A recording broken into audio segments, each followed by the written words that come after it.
Hello. Okay, I've just finished rewatching all the Indiana Jones movies from start to finish, all 5 of them. I'm here to do my own little ranking.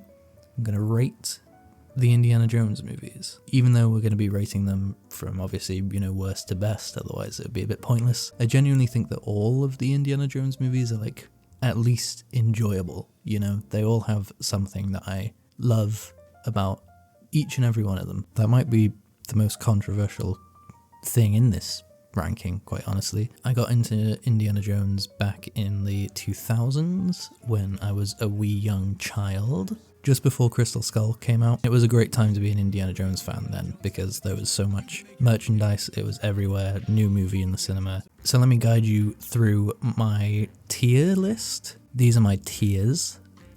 So from best to worst, they're all based on elements from various Indiana Jones movies. So at the top we have The Holy Grail, because of course. Belongs in a Museum is second, obviously famous quote from the movie. It belongs in a museum. Third tier is Aliens. And then we've got racism. We've just got straight up racism. Chilled monkey brain.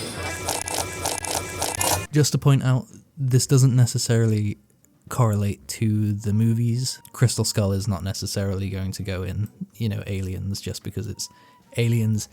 I just wanted to be cute with the tiers. Alright, it's Raiders of the Lost Ark, by the way. It's not Indiana Jones and the Raiders of the Lost Ark. It's just Raiders. So obviously this one goes in racism. No, just kidding, of course not. It's obviously in the first two. Just, iconic straight out the gate, really. You've got the boulder scene, you've got the melting faces, you've got the punch up on the plane, you've got the guy being eviscerated by the plane, you've got the melting faces, you've got the snake pit, you've got the melting faces. Just really good stuff. There's a couple of points against it. For me personally, I feel like the movie drags quite a lot in the middle section, well actually sort of near the latter half of the movie, kind of before the ending. You've got the whole boat sequence where they're on a boat and then he gets on a submarine, and I always forget that that's even a part of the movie. I feel like the film could have cut some of that back and forth out. Indiana Jones has stolen the Ark, and then the Nazis steal it back, and then he steals it back again, and then they steal it back again. You could cut some of that back and forth out, I think, and it would make for a bit of a tighter movie. I'm going to put this in Belongs in a Museum. I think it's very good. I think the set pieces are great. It's iconic. It gets a point for being the first one as well, obviously. But I don't think it's the best. Temple of Doom, this one is pretty divisive. Monkey brain. So Temple of Doom's a bit darker, and they go to India. It gets a little bit dodgy with some of its depictions of the culture, and that always makes me uneasy. What can you do? It's of the time, I suppose. Maybe you could say that it's kind of meta, and it's like making fun of the idea of making fun of other cultures, but I don't know if I really buy that. The real detractor for me in Temple of Doom is the female lead, Willie. Yeah, Willie's really, really annoying. I appreciate that they went in a different direction. I appreciate that she's very different from Marion. She's very different from any of the other female characters, but that doesn't stop her from being incredibly irritating, especially in the first half. We're not sinking! We're crashing! Grab on, shorty! She's yelling, she's shouting, she's screaming, she's kind of insufferable throughout the whole thing. Short Round has grown on me. I didn't used to like him as a kid, but he's quite charming, isn't he? The third act of this movie is amazing. It has some of the best set pieces in the franchise. The minecart sequence is amazing. Ultimately though, I think because of the annoying stuff with Willie, and maybe because of the slightly dodgy cultural representation, I think maybe it goes in Aliens. Anyway, Last Crusade, this is the one that was supposed to be the conclusion. They attempt to flesh out Indy's character a bit more. They show you what he was doing as a kid in the opening sequence, which is a bit comic that he discovers all of his iconic, his whip, his hat, his iconic fear of snakes, all within like a 5-minute sequence. it all came from that like one day that he had, which is a bit silly, but ultimately I like trying to humanize him a bit more. I know some people are not the biggest fan of Indiana Jones being like a real character, like they prefer him being more of just like an archetype, which is fine, but I think you can have both. It makes me like him more, it makes me enjoy him more as a character. Sean Connery's great. I love his dad. I think it's a really nice dynamic. How did you know she was a Nazi? She talks in her sleep.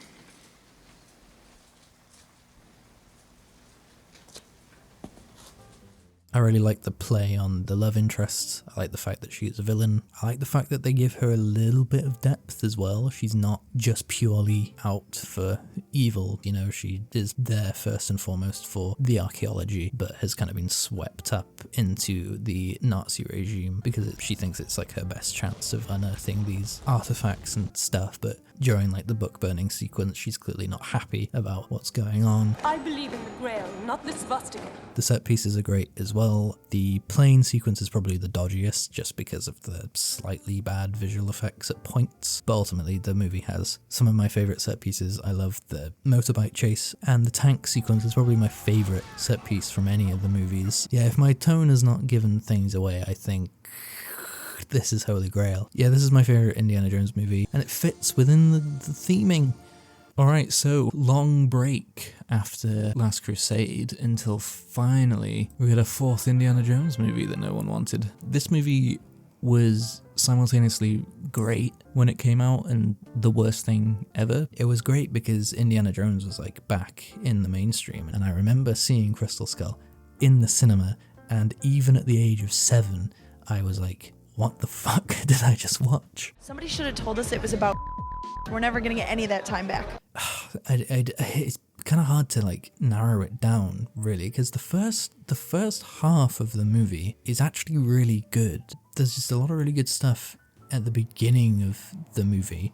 The bike chase sequence that happens, I like what they're doing with Mutt. I actually don't dislike Shia LaBeouf in this movie. I don't think he's terrible. Harrison Ford's at that age as well where he's older, but he's still just young enough where you can believe that he is still going on adventures. It's not completely unbelievable. The movie really goes downhill when they get captured by the Russians. Suddenly the film just takes a fucking U-turn and goes, none of the action from this point on is going to look believable or real. It's not going to be particularly exciting or good. We're going to bring Karen Allen back as Marion, and she's basically not going to do anything.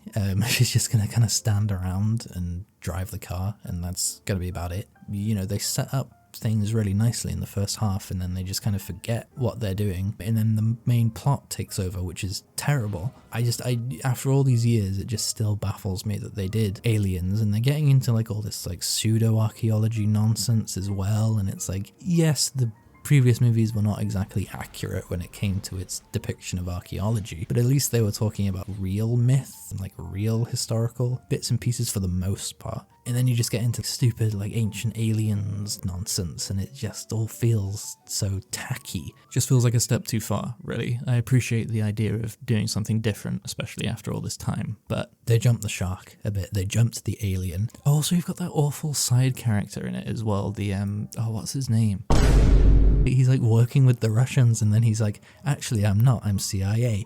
And then he's like, actually I am working with the Russians. And then he just wants money, and then he just lays down and dies at the end of the movie. He doesn't even attempt to like stand up or get himself out the situation. He just lies face down. Indy's like, come on, like stand up, you gotta help me out here. And then this guy who's like just been out for his own good throughout the entire movie is just like, nah, I'm just gonna die. Who cares, you know? And then he dies, and then you're like, well, what a great character. Is it the worst? Is it the worst? Does it belong in racism? Even in the latter half, there's still some nice little bits and pieces. There's some good jokes. There's some good visuals. I don't know. I don't know where it goes. It's obviously in the bottom two. Is it on par with Temple of Doom? It doesn't have Willie Scott in it. There's nothing as annoying as Willie Scott in this movie. Ooh, I think it's going in racism. Yeah, Crystal Skull's racist. Alright, last one. This is contentious too. This is a bit of a... Yeah, this one is not one that people like. Dial of Destiny, the latest Indiana Jones, the final Indiana Jones movie. I don't mind it, you know. It isn't doing the fun action adventure set piece after set piece.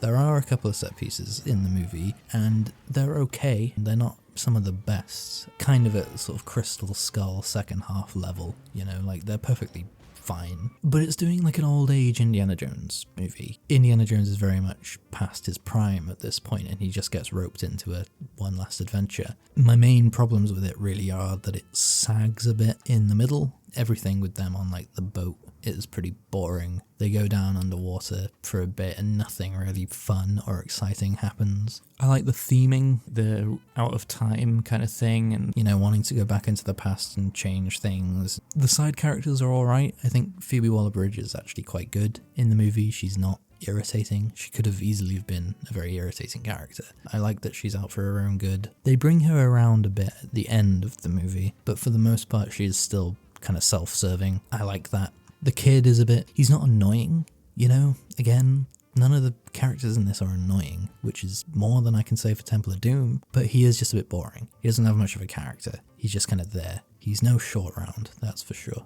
The ending of the movie is really cool, though. I think the time travel element works better in this movie than the aliens in Indiana Jones and the Kingdom of the Crystal Skull, because they kind of do that thing that I said that Crystal Skull should have done, which is that it's kind of a bit of a reveal. Yes, they're talking about time fishes and stuff, but they don't explicitly say, we're literally going to go back in time. And all of that kind of subtle foreshadowing with like the watch and then the plain carvings on the tomb and stuff, it all leads up to that moment. And at that point, you didn't know what was going to happen in the movie. You're like, oh Christ, you know, anything could fucking happen. They could go back to the fucking prehistoric times and Indiana Jones fights the dinosaurs or something.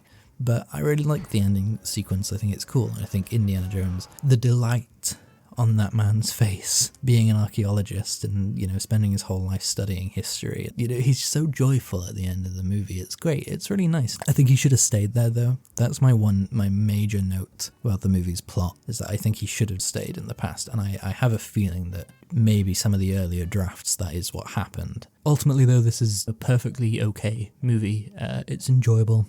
Bit long. Could have been trimmed down a bit. Maybe a little more violence. You know, this movie basically has no gory or gnarly sequences in it, which is a shame. Ultimately, it's a fine movie, though. Like, I really do not have a problem with it. Certainly not as much as some people. The time travel stuff really sort of saves it for me. I also think Mads Mikkelsen is pretty good, and I think he's a pretty good villain. Not the best, maybe, but none of the villains are really that good in Indiana Jones, are they? Like, they're all fairly meh. For me, this goes in... Oh, it's not in a museum, that's for sure. It's in Aliens. Yeah, I think it's, you know, Temple of Doom is kind of mixed, and I feel like Dial of Destiny is fairly mixed, but I prefer Dial of Destiny's overall. It's a more consistent movie than Crystal Skull. If you just see it as one last final little Indiana Jones adventure, then I feel like it's nice. It's a nice send-off. I feel like it's a better send-off than Crystal Skull. I don't really like the whole just like walking into the sunset thing. I prefer the implications of Dial of Destiny. Maybe he's going to get his life back on track, maybe he's going to get back with Marion, but ultimately he's bowed out at this point. He's not adventuring anymore. I didn't even mention the whole train sequence at the beginning. I feel like it's okay. It's a bit ropey visually. It's not even the deep fake that annoys me. It's more like the sort of the CGI-ness of like the train and everything.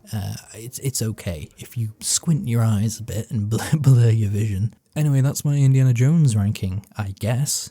At the top, we got Last Crusade. Second to top, we got Raiders. In Aliens, we've got Temple of Doom, Dial of Destiny, and in Racism, we've got Crystal Skull. Again, would like to reiterate, none of these movies are terrible. All of these movies have good attributes to them, and I enjoy every single one of them in its own way. And I think that's impressive for a 5-movie series that spans, like, 4 decades, something like that. It's pretty impressive. Good movies. I enjoyed rewatching them back to back. I'm glad that Crystal Skull is not the last movie in the series, frankly. I'm glad that Dial of Destiny comes along and does something that I like a little bit more. So yeah, that's Indiana Jones. Great movies.